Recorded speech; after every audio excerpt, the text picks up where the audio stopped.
Criar en equipo es sinónimo de criar en amor, en respeto, en cariño y admiración. Y eso, mis estimados, es lo más glorioso de la vida. Ver a los iguales con amor, con respeto y empatía.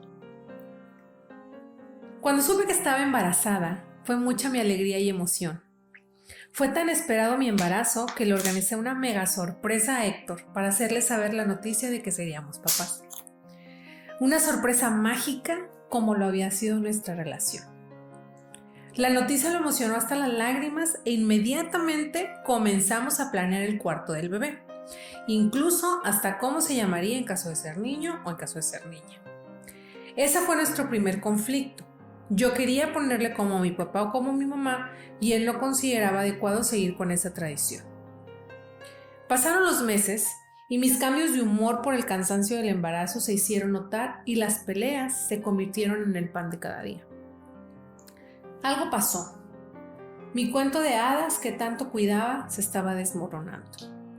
Parecía como si nunca hubiera estado el príncipe azul que de repente también se convirtió en ogro. Y la princesa se convirtió en la bruja del cuento. Cuando el bebé nació y fue creciendo, todo fue empeorando. Peleábamos ahora por cosas insignificantes. Si yo mimaba al bebé, Héctor parecía molestarse y siempre me decía que iba a criar a un niño chiflado y a esos no los quieren en el mundo. Mi cuento de hadas desapareció y con él la poca comunicación que quedaba entre nosotros. Problemas de confianza, dinero, falta de empatía comenzaron a surgir y nunca entendimos por qué. De más está decir que decidimos separarnos, cada uno por caminos completamente distintos. Yo, en mi afán de sentirme mejor, fui a terapia, donde encontré la respuesta a esa pregunta que siempre me hice. ¿Qué nos pasó? ¿Por qué cambiamos tanto? Y la respuesta me sorprendió. No cambiamos, ocultábamos lo que verdaderamente éramos.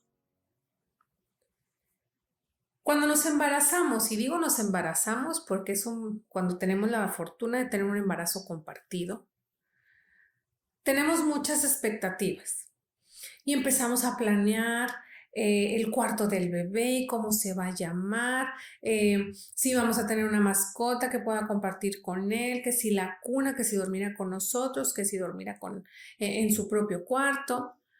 Pero muchas veces dejamos de lado el cómo vamos a criar a nuestros hijos.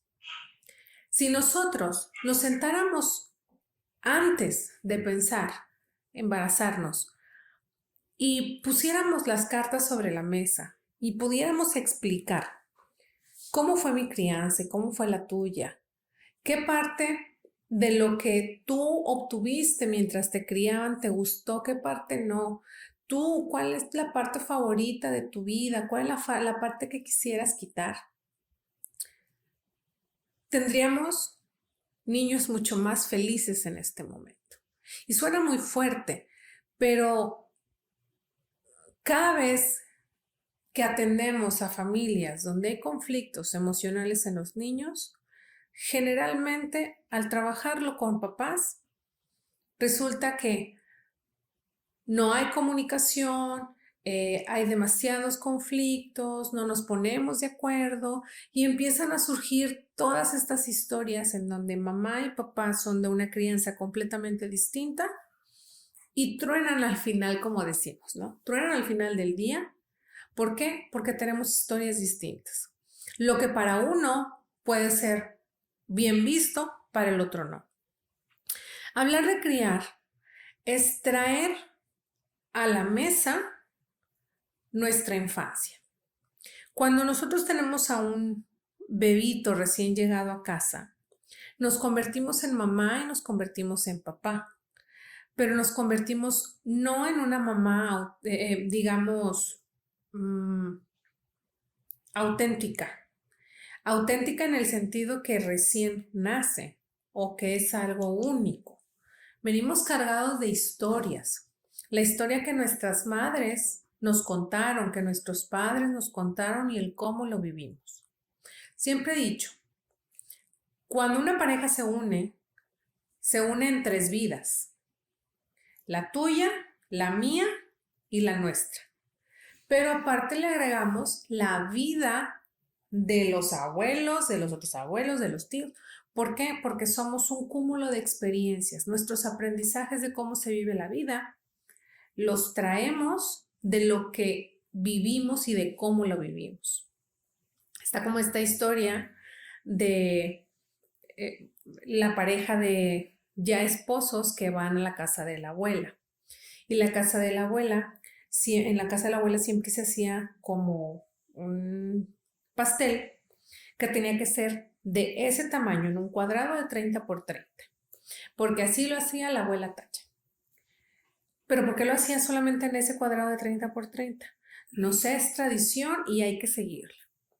Y entonces van y le preguntan a la otra tía y la tía responde lo mismo, no, es que así lo hacía la abuela Tacha. Y si tú le ibas y le preguntabas a alguien más, la respuesta era la misma, es que la tía Tacha decía que así se hacía. Cuando por fin se puede ir a visitar a la tía Tacha dice, no, lo que pasa es que como nos acabamos de casar, pues no teníamos dinero para comprar otro tipo de molde. Y yo encontré ese que era una bandejita que tenía y ahí lo hice. Como no cabía, lo partí y entonces, pues era lo que yo tenía, ¿no? Entonces, por generaciones se iba transmitiendo un aprendizaje que no era razonado, solamente era lo que yo sabía que se hacía porque así me decían que tenía que hacerlo. No porque hubiera una conciencia ni porque hubiera una crítica a eso que estaba sucediendo. Actualmente tenemos mucho conflicto en pensar que tenemos que criticar todo lo que hacemos, pero más allá de criticar, porque quiero emitir un juicio, deberíamos de criticar para poder transformar eso que no nos sirve y que no nos funciona. Y la crianza es como esa bomba de tiempo que se va preparando para poder destapar todos estos conflictos que no hemos resuelto desde nuestras historias y que se compaginan siendo padres también. En una relación donde hay papá y donde hay mamá, o donde hay dos papás o donde hay dos mamás, de igual forma sucede. Traemos historias detrás que nos transforman y que nos permiten poder criar y poder educar a nuestros hijos. Pero qué mejor que podamos criar y educar a nuestros hijos desde lo que somos nosotros mismos, desde esta percepción única del mundo, conociendo nuestra historia, sacando lo que no nos va a funcionar y transformándolo para que nos funcione y para poder, vamos a llamarlo así, para poder estar limpios y poder generar ese mundo para nuestros hijos. Criar compartidamente significa dejar de lado nuestras historias, pero no porque no existan, sino porque tienen que ser transformadas. Tenemos que transformar eso que hemos aprendido que se tiene que hacer para darle paso a poder vivir una maternidad y una paternidad en conjunto y en pareja. Sí, muchos de los conflictos que se dan como papás es porque como parejas no se han podido resolver. ¿Y por qué? Por la misma historia de aprendizaje que tenemos. Yo les invito a que si este es tu caso, si en algún momento sientes que ese cuento de hadas que tenías con tu pareja se está desmoronando, ya se desmoronó, trabaja mucho en tu historia, busca esa respuesta acudiendo a una terapia, acudiendo a una orientación, con un profesional, para que puedas ir detectando qué puedes transformar de tu vida, que en el hecho de ser padre o de ser madre ha venido a transformarte o a revolver todo eso y que no te ha permitido poder disfrutarlo adecuadamente. Todas las maternidades y paternidades son conflictivas. Siempre hay un conflicto, siempre hay lucha, siempre hay cansancio, siempre hay peleas con los hijos, pero una cosa es que puedas tener un conflicto porque tu hijo de 7 años no quiso limpiar, a que tengas un conflicto porque es que no me gustó cómo le hablaste al niño, es que tú siempre lo estás chiflando, es que los niños no deben de estar gritando, es que no debe, no debe, no debe, no debe. ¿Quién nos dice qué se debe hacer y qué no se debe hacer como padres? No hay deber ser, porque el deber ser habla de expectativas hechas. Deberíamos mejor de hablar de lo que podemos hacer, de lo que me toca hacer y de lo que me toca aprender con mis hijos. Si este es tu caso, te invito a que sigas escuchándonos, que puedas seguir compartiendo también esta información con alguien que pueda servirle.